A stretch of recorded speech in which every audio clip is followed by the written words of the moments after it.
할렐루야 샬롬하고 우리 인사합니다. 할렐루야 샬롬 샬롬 샬롬 샬롬 샬롬 샬롬. 하나님 사랑합니다. 여러분 주 안에서 사랑합니다. 체코에 제가 젊을 땐 갈 수 없었던 곳이 지금은 아주 귀한 보물 그런 것들이 소개되고, 우리 그 류효진 자매 중학교 입학할 즈음에 일컨인데 그 레슨을 받는 그 레슨 선생님이 러시아를 간다 하더라고요. 그래서 러시아를 어떻게 들어가나 했는데, 그때 아마 간 것이 체코 쪽으로 어떻게 갈 수가 있어서 그 학생 비자로 이제 피아노 그 연주 부분 때문에 아마 공부를 하러 갔던 것 같은데, 그 생각이 나면서 우리가 직접은 못 가지만 우리가 한번 영상으로라도 보면서 느껴보자. 프라하가 굉장히 유명하잖아요. 우리 김종숙 형제가 요즘엔 거기를 자주 가는 것 같더라고요. 관광 가이드로. 제가 한번 찾아서 함께 나눠봤습니다. 성지는 아니지만 거기에도 성탑도 있고 12사도의 그 사진, 그 석상들도 만들어 놓고 그런 것들을 보면서, 그리고 하나님께서 주신 말씀을 내가 발표할 수 없다 해서 죽음을 당했던 그러한 분들, 그때도 정말 순교가 엄청났던 거. 14세기경이면 지금 21세기니까 한 600년 이상 전에 일어났던, 너무나 아름답죠. 그것을 저도 함께 보면서 내가 과연 거기를 볼 수나 있겠나 하는 마음을 가지고 봤습니다. 오늘 우리 여호수아 말씀이 끝났어요. 그래서 기도하는 가운데 예레미야, 눈물의 선지자라고 하죠. 그래서 예레미야는 애가도 있습니다. 그래서 예레미야를 쭉 한번 함께 은혜를 나누고 가야 되겠다 해서 오늘은 예레미야 그 1장의 부분입니다. 이 예레미야도 베냐민 땅 1절이죠. 아나돗의 제사장 중에 힐기야의 아들 예레미야 말이라 라고 얘기합니다. 보잘것없는 변방 아나돗 출신이다. 예레미야는 아나돗 땅의 제사장 출신입니다. 1장 1절에 나왔듯이 아나돗이라는 마을에는 보잘것없는 성소가 하나 있었는데, 예루살렘 성전에 비하면 굉장히 초라한 성소였다고 합니다. 그같이 보잘것없는 성소에서 일하는 제사장들은 큰 자부심을 느끼거나 포부를 뽑을 수 없어요. 너무나 초라하기 때문에. 그들이 거행하는 제사도 그렇게 인기를 끌지 못했겠죠. 작은 변방이고, 변방이라는 건 아주 외진 곳에 있는 그런 곳이라는 이야기입니다. 따라서 단순히 인간적인 척도로 판단해서는 예레미야가 위대한 예언자로 소명을 받을 만한 자격을 갖추고 있지를 못했습니다. 하지만 하나님의 결정은 평범한 예상을 늘 벗어나는 결정이라는 것 여러분들 아셔야 합니다. 하나님께서는 이름 없는 예레미야를 선택하셔서 당신의 일에 협력하도록 감동을 주시죠. 오늘 우리 1절, 10절까지 우리 교독했죠. 엘리야 선지자도 디셉 출신이었는데 이것 역시 이름 없는 시골 마을이었습니다. 예정된 소명에 대해서 5절에 말씀을 하죠. 뭐라고 말씀해? 우리 함께 합독합니다. 내가 너를 복중에 짓기 전에 너를 알았고, 내가 태에서 나오기 전에 너를 구별하였고, 너를 열방의 선지자로 세웠노라 하시기로. 하나님께서 명령하시죠. 하나님의 부르심을 받은 예레미야는 자신감을 가지기커녕 뭐라 그래요? 나는 애라 말을 할 줄 모릅니다 라고 이야기하죠. 6절이죠. 내가 이르되 슬프도소이다 주 여호와여 보소서 나는 아이라 말을 할 줄을 모르나이다. 이렇게 얘기했는데 누구도 그랬어요. 모세도 그런 얘기를 했을 때 네 형이 있지 않느냐라고 얘기를 하죠. 하나님께서 내가 너에게 붙여주겠다 아론을. 하나님의 부르심을 받은 예레미야는 자신감은커녕 도대체 어떻게 해야 될지 모르고 먼저 소명 앞에 전전긍긍합니다. 하나님의 부르심을 거절하는 것이 아니라 자기의 무능, 난 도저히 무력해서 그것을 할 수가 없다라는 거죠. 6절에 슬프도소이다라고 얘기합니다. 오죽하면 아이라 말할 줄을 모른다. 야훼께서는 끝내 당신의 부르심을 절대로 철회하지 않으시죠. 예레미야가 주님의 권세로 말할 때 그의 말은 이미 더듬거리는 어린아이의 말이 너는 이제는 아니다. 내가 너를 누구에게 보내든지 너는 가야 하고 무슨 말을 시키든지 너는 해야 할 것이다. 근데 그것이 내가 하는 게 아니에요. 그죠? 성령이 임하시면 우리는 무엇이든 할 수가 있습니다. 사람을 두려워하지 말아라. 내가 늘 옆에 있어. 위험할 때 너를 건져주겠다. 7절 8절에 이렇게 말씀합니다. 우리 고백하죠. 야훼께서 내게 이르시되 너는 아이라 말하지 말고 내가 너를 누구에게 보내든지 너는 가며 내가 내게 무엇을 명령하든지 너는 말할지니라. 너는 그들 때문에 두려워하지 말라. 내가 너와 함께하여 너를 구원하리라. 나 야훼의 말이니라 하시고, 하나님이 오신다면 뭐 걱정할 일이 뭐 있겠어요. 그냥 맡기면 되는 거죠. 선지자 임직식의 그 표징, 사인에 대해서 말씀합니다. 예언자들이 하나님의 부르심을 받을 적마다 그랬듯 예레미야가 받은 사명도 일정한 행동에 의해서 상징이 되고 있는데, 이사야 예언자는 세라핌 천사가 벌겋게 다는 숯불로 자기 입술을 문지르는 것을 보죠. 에스겔에게는 하나님께서 모를 두루마리를 먹게 하십니다. 제가 하나님 사명 받을 때는 하늘에서 저 꼭대기, 끝도 안 보이는 꼭대기에서 두루마리가 착착착착 땅 끝까지 내려오는 것을 저는 보았습니다. 그런데 신기한 거는 지금도 잊히지 않은 거는 그 두루마리가 아무것도 써있지 않은 하얀 색깔이었어요. 그래서 제가 마음의 깨닫기를 이거를 다 말씀을 읽고 묵상하고 나보고 직접 기록하라고 이 백지 두루마리를 하늘에서 내려보내주신 게 아닌가, 제가 그때 그렇게 생각했던 게 지금도 선합니다. 에레미야는 자기 입술을 만지는 손을 보고 그 손이 자기 입속에 말씀을 집어넣는 것을 봅니다. 하나님께서 하시면 뭐든지 하실 수 있고 만지실 수 있죠. 만드실 수 있습니다. 1장 9절에 내 입에 두었다. 야훼께서 그 손을 내밀어 내 입에 대시며 말씀하죠. 내 말을 내 입에 두었노라. 이때부터 에레미야가 선언하는 말은 더 이상 자신의 말이 아니고 누구의 말? 하나님의 말씀이 되죠. 하나님의 대변자로 하나님의 말씀을 선포하는 것이 그가 맡은 사명이에요. 그냥 들려진 부분을 그대로 전하면 됩니다. 많은 백성들이 그것을 안타깝게도 인정하지 않았던 게 문제죠. 그래서 눈물의 선지자가 되죠. 그냥 선포할 때마다 백성들이 와서 돌로 치고 그 아주 굉장히 힘들게 하죠. 죽이죠. 결국은 선지자의 권세가 하나님의 권세고 하나님의 대리인인데도 불구하고 나는 오늘 세계만방을 너의 손에 맡긴다. 10절이죠. 뽑기도 하고 무너뜨리기도 하고 멸하기도 하고 헐어버리기도 하고 세우기도 하고 심기도 하여라. 명령을 그대로 지키면 됩니다. 에레미야는 파기하고 건설하는 이중적 사명을 받아요. 깨부실 건 깨부시고 건설할 건 건설해야 된다는 거죠. 그리고 훨씬 뒤 하나님께서는 장차 도래할 구원을 예고하십니다. 31장 33절에 나는 그들의 하나님이 되고 그들은 내 백성이 될 것이다. 야훼의 말씀이다. 그리고 예레미야 32장 40절에도 그 마음에 내 법을 새겨줘. 나는 그들의 하나님이 되고 그들은 내 백성이 될 것이다 라고 같이 말씀합니다. 그래서 예레미야는 결국은 예언자가 되었습니다. 자기가 예언자임을 임직식 후에 당장에 체험을 하게 되죠.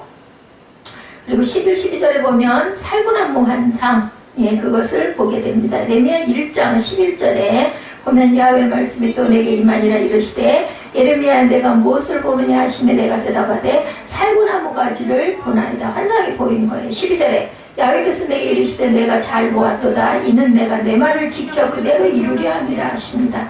야훼께서 예레미야에게 무엇이 보이느냐고 물으시자 살구나무 가지가 보인다고 대답하죠. 늘 보아온 대로 특별한 것 없는 그냥 평범한 주변에서 많이 볼 수 있는 살구나무입니다. 야훼의 말씀이 또 내게 임하시죠. 내가 무엇을 보느냐 대답하되 내가 살구나무 가지를 보나이다. 야훼께서 말씀합니다. 잘 봤다. 이것은 내 말이 그대로 이루어지는지 내가 지켜보고 있다는 것을 뜻한다. 너는 살구나무를 볼 때마다 내가 너를 지켜보고 있다는 것을 뜻한다라는 말씀을 하시는 거예요. 그래서 살구나무는 하나님께서 깨어 지키신다는 것을 상징한다라고 나타납니다. 여러분들 알아두시기 바랍니다.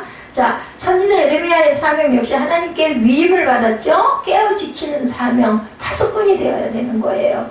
끓는 가마솥 환상이 13절에서 16절까지 나타납니다. 재앙이 닥칠 것이다라는 뜻을 갖고 있는데 13절에서 16절까지 보죠. 야훼의 말씀이 내게 임하니라 이르시되 내가 무엇을 보느냐 대답하되 끓는 가마를 보나이다. 그 윗면이 북에서부터 기울어졌다라고 말합니다. 스가랴 4장 2절에도 나타나 있습니다. 14절에 야훼께서 내게 이르시되 재앙이 북방에서 일어나 이 땅의 모든 주민들에게 부어지리라. 내가 북방 왕국들의 모든 족속을 부를 것인즉 그들이 와서 예루살렘 성문 오기에 각기 자리를 정하고 그 사람 모든 성벽과 유다 모든 성읍을 치리라. 야훼의 말이니라. 16절에 무리가 나를 버리고 다른 신들에게 분향하며 자기 손으로 만든 것들에게 절한즉 내가 나의 심판을 그들에게 선고하여 그들의 모든 죄악을 징계하리라 이렇게 말씀합니다.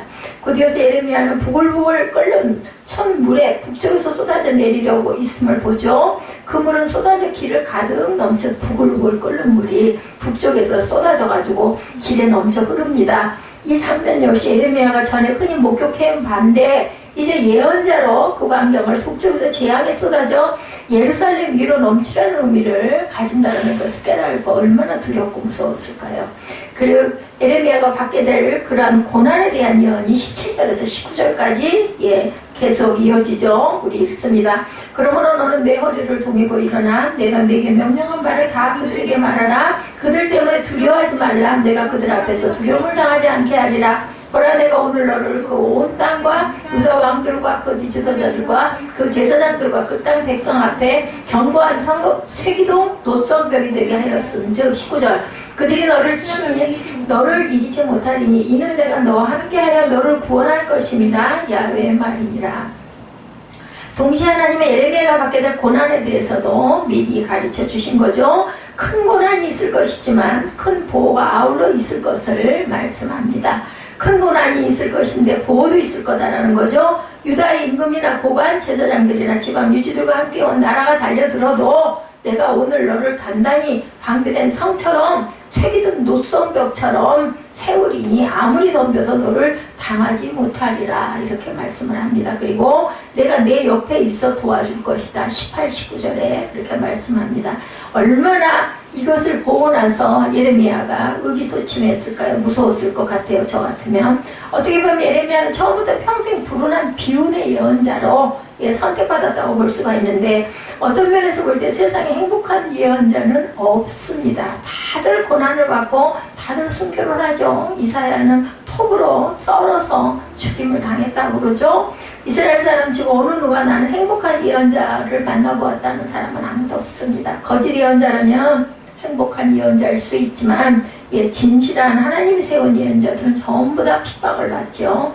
이 점이 우리에게 또한 충격을 줍니다. 오늘날 누가 하나님께 부름받은 예언자라면 마치 성자처럼 여기겠지만 그와 반대로 성서에 있는 예언자들이 자기네들에게 맡기신 사명으로 인해서 심한 갈등과 짓눌림을 받았음을 성경은 여실히 보여주고 있습니다. 그들은 자기네 백성의 온갖 비참함을 뼈아프게 감지하고 있으면서 대부분 불신과 오해를 받죠. 엘리야도 온갖 희망의 빛이 사라진 듯한 시에 빠져드는 순간순간을 체험했죠. 모든 노력과 투쟁이 수포로 돌아가고 남는 것은 실패와 패배. 오죽이나 하면 하늘의 천사가 와가지고 떡을 먹이고 물을 먹이고 재우고 그죠? 이런 일 여러분 아시죠? 로뎀나무 그늘에 와서 나는 이제 죽었으면 좋겠습니다 할 정도로 고통을 당합니다. 엘리야도 그런 순간에 무릎 꿇고 하나님을 향해서 울부짖는 부분이 열왕기상 19장 4절에 야훼여 끝났습니다. 제 목숨을 거둬주십시오. 이렇게 고백합니다. 예레미야 애가 3장 1절에 보면 가장 마음이 상하고 갈들에게 찢어진 예언자들이 틀림없이 예레미야 있을 것이라는 것을 아는데 예레미야 애가 3장 1절부터 우리 한번 6절까지 쭉 볼까요?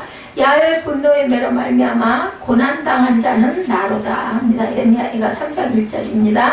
나를 이끌어 어둠 안에서 걸어가게 하시고 빛 안에서 걸어가지 못하게 하셨으며 종일토록 손을 들어 자주자주 나를 치시는도다. 나의 살과 가죽을 쇠하게 하시며 나의 뼈들을 꺾으셨고 고통과 수고를 쌓아 나를 애우셨으며 나를 어둠 속에 살게 하시기를 죽은 지 오래된 자 같게 하셨도다. 조약돌로 내 이들을 꺾으시고 재로 나를 덮으셨다. 이빨도 다 꺾어버리고 17절에 보면 주께 3장 17절에 보면 주께서 내 심령이 평강에서 멀리 떠나게 하시니 내가 복을 내어버렸으며 18절 스스로 이르기를 나의 힘과 야훼께 대한 내 소망이 끊어졌도다. 오죽이나 하면은 예레미야는 애가를 다시 만들어가지고 그것을 만들어놨죠. 듣기 싫은 소리를 하니까 결국 계속 미움만 받았던 예레미야 선지자. 다른 예언자들과 마찬가지긴 하는데 예레미야는 더 그 중에서 심했던 거죠. 거짓스러운 안전과 안보를 단죄해야 했고 자기 백성의 죄악들을 낱낱이 들춰내고 음흉한 정치적 세력들의 가면을 벗겼습니다. 하나님께서 예레미야를 파견하신 것은 뭐라고 그러셨어? 10절에 뽑기도 하고 무너뜨리기도 하고 멸하기도 하고 헐어버리기도 하고 그리고 나서는 세우기도 하고 심기도 하기 위해서 예레미야를 보내셨기 때문이죠. 그가 백성들에게 전해야 할 무시무시한 말씀들과 위협들은 우선 먼저 예레미야 자신의 마음 먼저 찢어 놓습니다. 그가 예고했던 말씀들과 위협들은 그의 마음을 예리한 칼로 찌르죠. 보아라, 야훼의 분노가 폭풍처럼 터져온다. 예, 태풍처럼 악인들의 머리 위에 휘몰아친다. 예레미야 30장 23절 말씀입니다.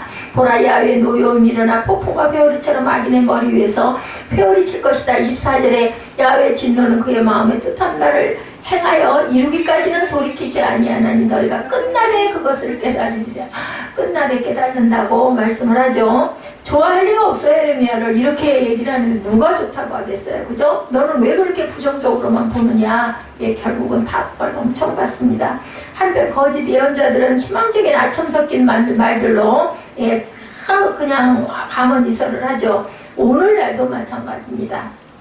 그러나 예레미야는 저는 입을 열고 고함을 치죠. 서로 때려잡는 폭력과 강포를 휘두르는 세상이 되었다고 외치면서 20장 8절에 주의 말씀을 전하죠. 그날에 그 덕에 날마다 욕을 먹고 조롱받는 몸이 되었다. 20장 8절에 예, 내가 말할 때마다 외치며 파멸과 멸망을 선포함으로 야훼의 말씀으로 말미암아 내가 종일토록 치욕과 모욕거리가 됩니다. 예레미야 6장 7절에도 같은 말씀을 합니다.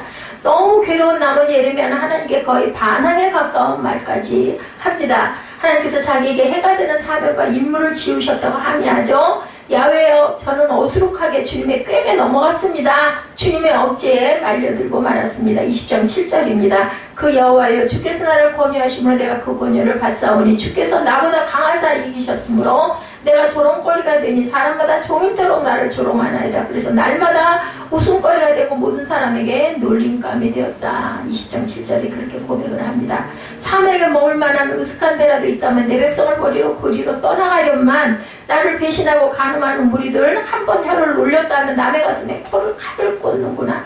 예레미야 9장 1절입니다. 어찌하면 내 머리는 물이 되고 내 눈은 눈물 근원이 되고 죽임을 당한 딸 내 백성을 위하여 주야로 울리로다. 진실은 쓰러지고 거짓말이 판치는 세상이 되었다. 9장 1절에도 이렇게 한탄을 합니다. 너무 괴로운 나머지 자기의 출생을 한탄하죠. 누구처럼? 욥처럼 한탄합니다. 20장 14절에 내 생일이 저주를 받았다면 나의 어머니가 나를 낳던 날이 복이 없더라면 예, 나는 태어나지 말았으면 좋았을 뻔했다. 오죽이나 하면 이렇게 예, 고백을 하죠. 20장 9절에도 다시는 주의 이름을 입 밖에 내지 말자. 주의 이름으로 하던 말을 이제는 그만두자고 하여도 뼛속에 갇혀있는 주의 말씀이 심장 속에 불처럼 타오른다고 견디다 못해 저는 손을 들고 항복하고 말았다고 20장 9절에도 그렇게 고백합니다. 나의 마음이 불붙는 것 같아서 골수에 사무치니 답답하여 견딜 수가 없다고 이렇게 고백을 합니다. 나라를 위해서 애통하는 예레미야입니다. 예레미야가 겪는 고통은 자기 나라의 고통이었습니다. 그는 자기 나라가 멸망의 구렁텅이 속으로 굴러떨어지고 있음을 보면서 그는 그 사실을 알리고 있고 그 사실을 선포하고 있는 게 예레미야의 선포입니다. 재앙이 곧 들이닥치리라고 선포하죠. 일어나는 사건이 그에게 그 이유를 제공합니다. 아무런 기쁨도 그는 느끼지를 못하고 백성들이 당한 수랑과 고통은 자기 부모 형제와 자기 자신이 받는 고통이었기 때문에 정말 너무 괴로웠다는 거죠. 4장 19절에 보면 아이고 배가 아파 죽겠습니다. 가슴이 떨리고 심장이 터집니다. 이렇게 얘기합니다. 4장 19절에 슬프고 아프다. 내 마음속이 아프고 내 마음이 답답하여 잠잠할 수 없으니 이는 나의 심령이 나팔 소리와 전쟁의 경보를 들음이로다. 안 듣고 싶어도 그냥 하나님의 영이 임하니까 그냥 들리는 거예요. 죽겠는 거죠. 8장 18절에 뭐라고 말해요? 가슴은 미어지고 마음은 터질 것 같습니다. 슬프다 나의 근심이 어떻게 위로를 받을 수 있을까? 내 마음이 병들었도다. 오죽이나 하면 이럽니다. 23장 9절에 말씀합니다. 나의 염통이 터지고 뼈마디가 떨리는구나. 선지자들에 대한 말씀이라. 내 마음이 상하고 내 모든 뼈가 떨리고 내가 취한 사람 같으며 포도주에 잡힌 사람 같으니 이는 야훼와 그 거룩한 말씀 때문이라. 하박국 3장 16절에도 같은 고백이 나옵니다. 그래서 이 예레미야는 고독한 예언자이기도 했다. 예레미야의 순환은 또한 그의 고독이었죠. 하나님께로부터 파견된 사람으로 알려지고 존중되기도 했지만 무기토의 재앙 이후로 사람들은 그를 기피하고 경원시하고 친척들마저 그를 피해버립니다. 무기토에 제압이 돼서 유다왕 요시아가 애굽의 비로누고와 전투에서 전사한 곳입니다. 예레미야가 예언한 것처럼 그대로 전개가 되죠. 그래서 20장 10절에 보면 저와 가까이 지내던 사람도 모두 제가 망하기를 바라 모의합니다 라고 고백을 합니다. 나는 무리의 비방과 그 사방이 두려워함을 들었나이다. 그들이 이르기를 소고하라 우리도 고소하리라 하며 내 친한 것도 다 실족하기를 기다리며 그가 혹시 유혹을 받게 되면 우리가 그를 이겨 우리 원수를 갖자나이다. 오죽하면 이렇게 고백을 했겠나. 예레미야는 외롭게 혼자서 고독을 되씹습니다. 그런 야훼 말씀 때문에 아내도 얻지 못하고 아들 딸도 두지 못했어요. 16장 1절에서 4절에 고백하죠. 야훼 말씀이 또게 임하여 이르시되 너는 이 땅에서 아내를 맞이하지 말며 자녀를 두지 말지니라. 이곳에서 낳은 자녀와 이 땅에서 그들을 해산한 어머니와 그들을 낳은 아버지에 대하여 야훼께서 이같이 말씀하오니 4절에 그들은 독한 병으로 죽어도 아무도 슬퍼하지 않을 것이며 묻어주지 않아 지면에 분토가 뜰 것이며 칼과 기근에 망하고 그 시체는 공중의 새와 땅의 짐승의 밥이 되리라. 그러니까 아내도 두지 말고 아이도 낳지 말라고 하나님이 이렇게 명령을 하셨어요. 그는 고통과 순환을 당해도 누구도 위로해 줄 자가 없는 그러한 슬픈 선지자였다. 저는 웃으며 깔깔대는 자들과 한 자리에 어울릴 수도 없었습니다. 주님 손에 잡힌 몸으로 이렇게 우라와 치밀어서 홀로 앉아있죠. 도대체 하나님의 사명을 감당하는 그러한 선지자이면 이렇게 고통스럽게 하면 이게 뭐 하나님의 명령이냐는 거죠. 얼마나 원통스러웠겠습니까? 왜 이 괴로움은 끝이 없습니까? 라고 부르짖습니다. 마음의 상처는 절대로 나을 것 같지 않다. 15장 17절에서 18절에 증거합니다. 내가 기뻐하는 자의 모임 가운데 앉지 아니하며 즐거워하지도 아니하고 주의 손에 붙들려 홀로 앉았사오니 이는 주께서 분노로 내게 채우셨음이니이다. 18절 나의 고통이 계속하며 상처가 중하여 낫지 아니하면 어찌 됨이니까. 주께서는 내게 대하여 물이 말라서 속이는 시내 같으리다. 물이 말라버리면 그 시내가 무슨 시내겠어요. 사람들은 계속해서 그를 비웃죠. 저는 입을 열고 고함을 칩니다. 때려잡는 세상이 되었다. 폭력적인 세상이 되었다. 외치는 그의 말씀을 전합니다. 20장 8절이죠. 그 덕에 날마다 욕을 먹고 조롱받는 몸이 되었다. 내가 말할 때마다 외치며 파멸과 멸망을 선포함으로 야훼 말씀으로 말미암아 내가 종일토록 치욕과 모욕거리가 됩니다. 더욱이 그가 불행을 예고하고 성전이 파괴되리라고 외치며 백성들은 포로로 붙들려 가리라고 소리를 지른다 해서 사람들은 그를 배반자처럼 원수처럼 미워합니다.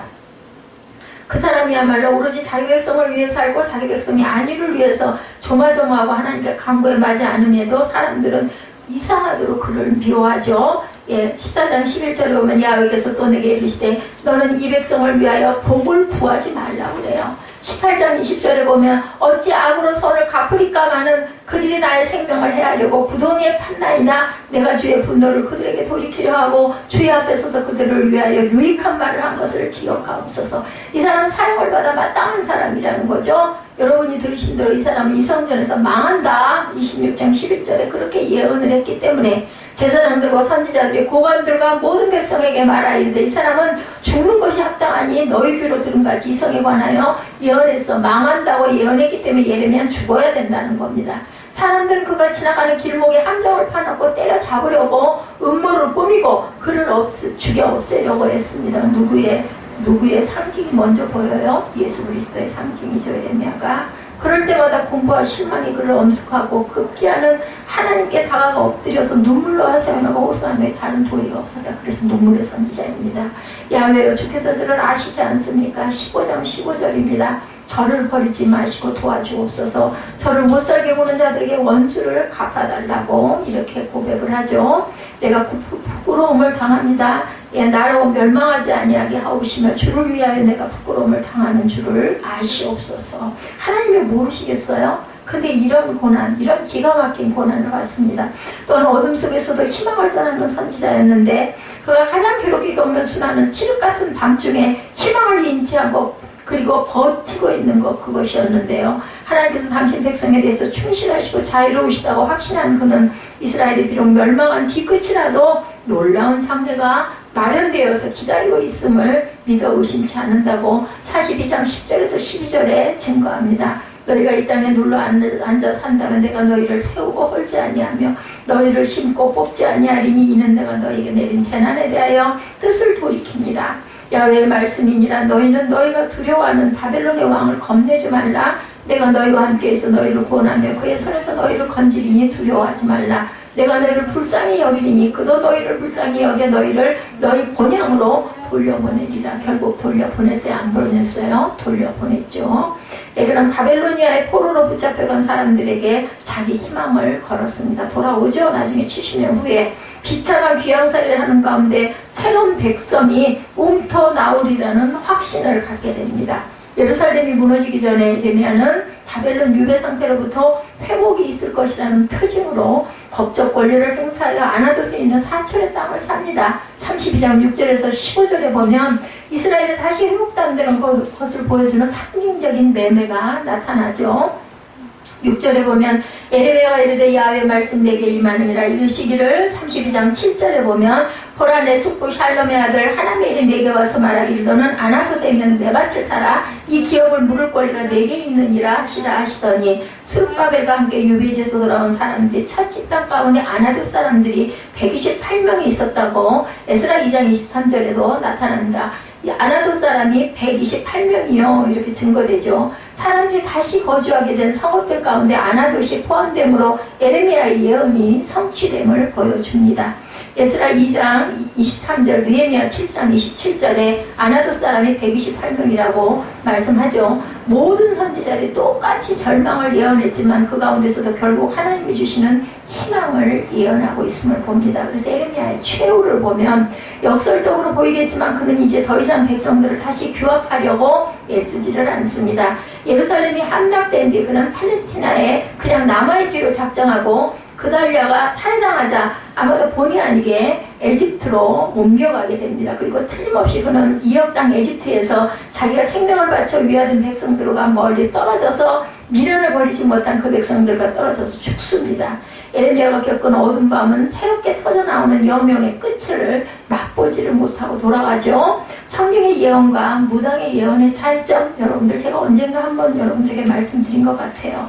예언의 차이점, 역사성으로 보면 성경의 예언은 역사성이 있습니다. 이렇게 쭉 내려오죠. 사실이 기록되어 옵니다. 세계가 어떻게 돌아가는지에 대해서도 관심이 많습니다. 성경은 이스라엘과 주변 국가에 대해 예언하고 하나님의 나라의 역사, 구속성에 관심으로 예언을 합니다. 근데 무당은 역사성이 없습니다. 그리고 개인 중심의 흥망성쇠에만 관심을 가집니다. 연속성, 대부분 무당들은 후대에 무슨 말을 남겼어요? 무당들이 후대에 너희들이 후대가 어떻게 될 것이다. 그들의 말은 잠시 몇 년 몇 개월 있다가 사라져버립니다. 그것은 대대로 절대로 이어지질 않죠. 성경의 예언은 시대와 시대로 흘러내려갑니다. 그리고 그것이 결국은 성취되음을 보여주죠. 영혼까지 갑니다. 예언자와 다음 세대의 예언자가 사슬로 묶여져서 시대시대로 흘러내려가고 예언자와 예언자끼리의 계보의 연속성이 있고 자기의 예언이 전체 예언의 일부가 됩니다. 누구의 예언이든 하나님이 임명한 예언자들은 성경에 나타난 발람도 훌륭한 계시를 갖고 있었지만 어떤 역사성과 연속성이 없었습니다. 그것은 사단 예언자가 아니었기 때문이죠. 무당은 신이라벨 예언자는 자기 인격적인 선포를 합니다.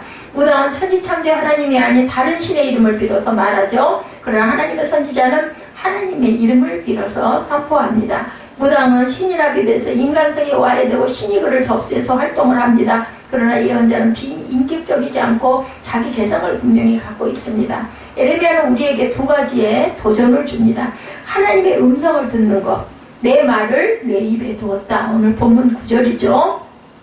그리고 너는 내게 부르짖으라 내가 내게 응답하겠다. 에레미야 33장 3절 말씀 여러분들 아시죠? 114라고 그러죠. 오늘날 신약적 표현으로 말하면 지혜의 말씀, 지식의 말씀, 예언의 말씀입니다.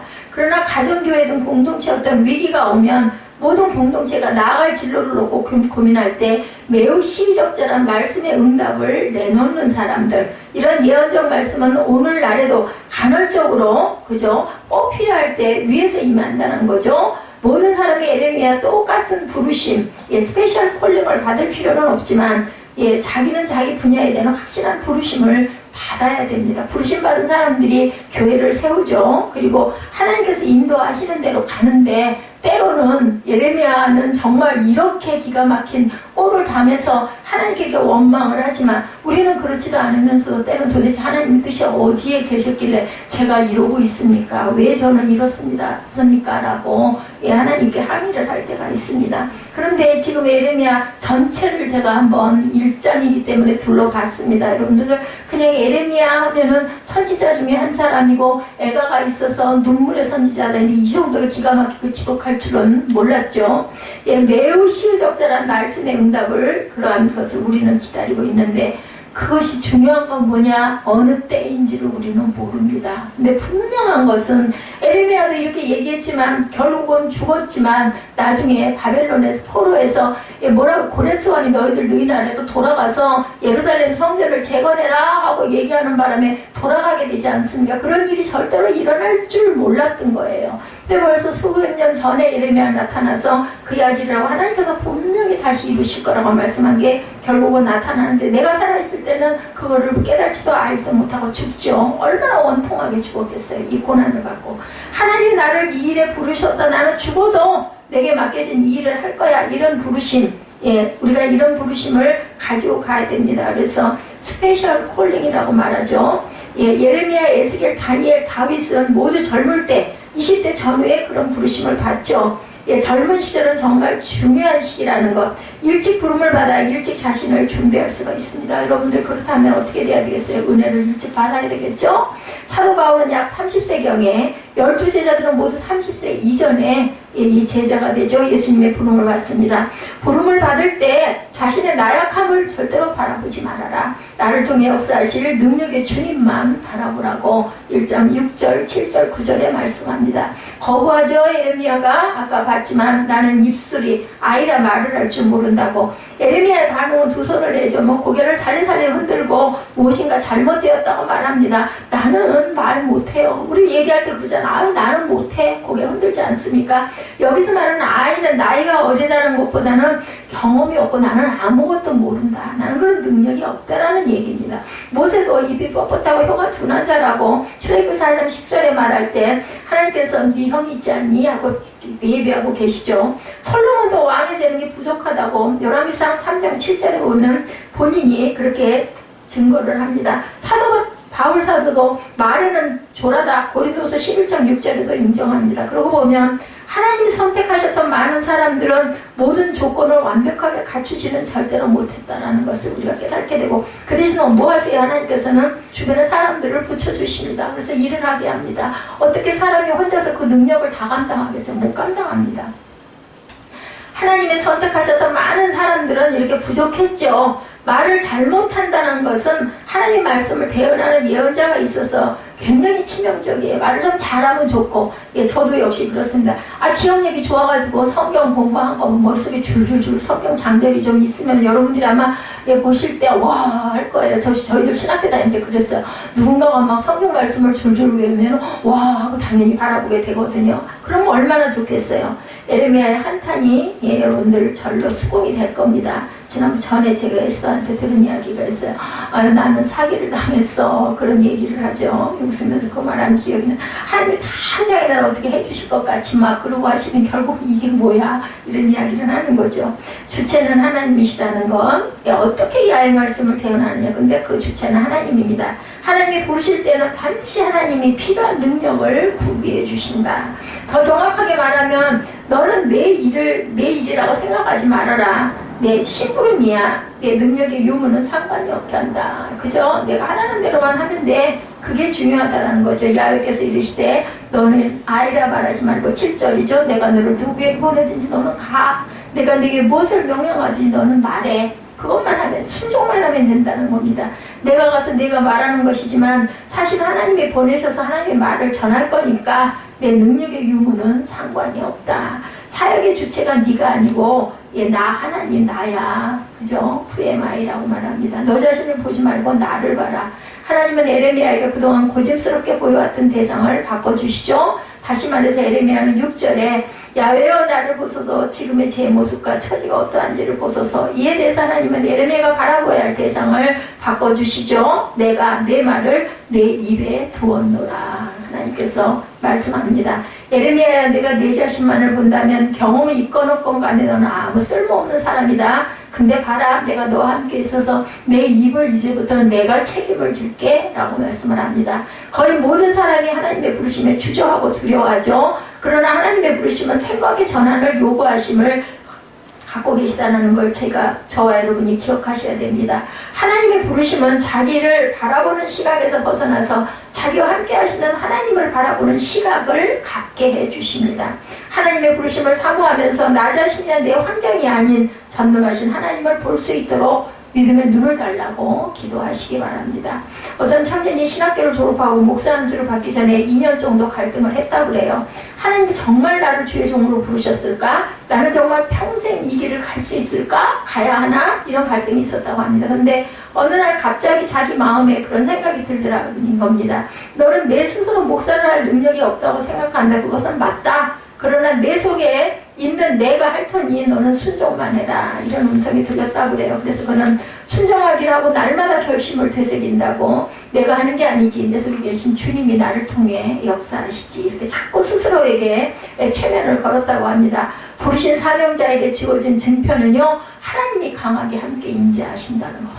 왜 저렇게 길을 써 혼자서, 근데 혼자서 길을 쓰는 게 아니라 그 안에 있는 성령께서 시키시는 것을 그대로 하는 거죠. 안 할 수가 없어요. 할 수밖에 없습니다. 하나님이 특별히 차별적으로 그를 부르셨기 때문에 그것을 그와 함께 하신다는 것을 그는 나도 모르게 하는 거예요. 예레미야처럼 안 하고 싶은데, 정말 죽고 싶은데, 도망가고 싶은데 어쩔 수가 없어요. 감당을 해야 합니다. 하나님이 특별히 그를 지켜주셨고 그와 함께 하게 해주셨다는 것. 무엇으로? 임마누엘의 하나님으로. 승리하신 저와 여러분 되시기를 주님의 이름으로 축복합니다. 하나님이 함께 하시기 때문에 너는 그들을 인하여 두려워 말라. 내가 너와 함께하여 너를 구원하리라. 나 야훼의 말이니라 하는 말씀이 가능하다는 것이죠. 그래서 내가 오늘 너를 온 땅과 유다 왕들과 그 지도자들과 제사장들과 그 땅 백성 앞에 견고한 성읍 채기등 노성벽이 되게 하였은즉 그들이 너를 치나 너를 이기지 못하리니. 10절이죠. 이는 내가 너와 함께하여 너를 구원할 것이니라. 야훼의 말이니라. 이런 1장 18, 19절에 증거하고 있습니다.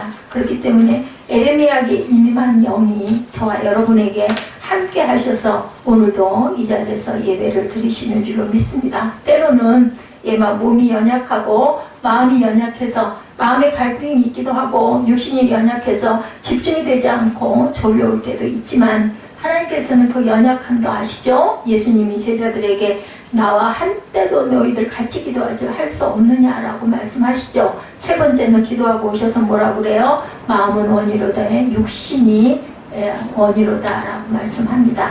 여러분들 에레미야 선지자의 이 고통, 이 절망, 그리고 이 원망, 이 모든 것들이 어쩌면 저희의 마음일 수도 있어요. 근데 하나님께서 말씀하시죠. 지금도 염려하지 말라. 내가 너와 함께하고 네 모든 것들이 그대로 다 이루어질 것이라고 말씀하시죠. 그리고 상급은 어느 곳에서 우리가 마지막 때 분명히 하나님께서 귀한 상급으로 우리가 가장 좋아하는 것으로, 내게 가장 좋은 곳으로 채워주신다는 것을 잊지 않는 저와 여러분 되시기 바랍니다.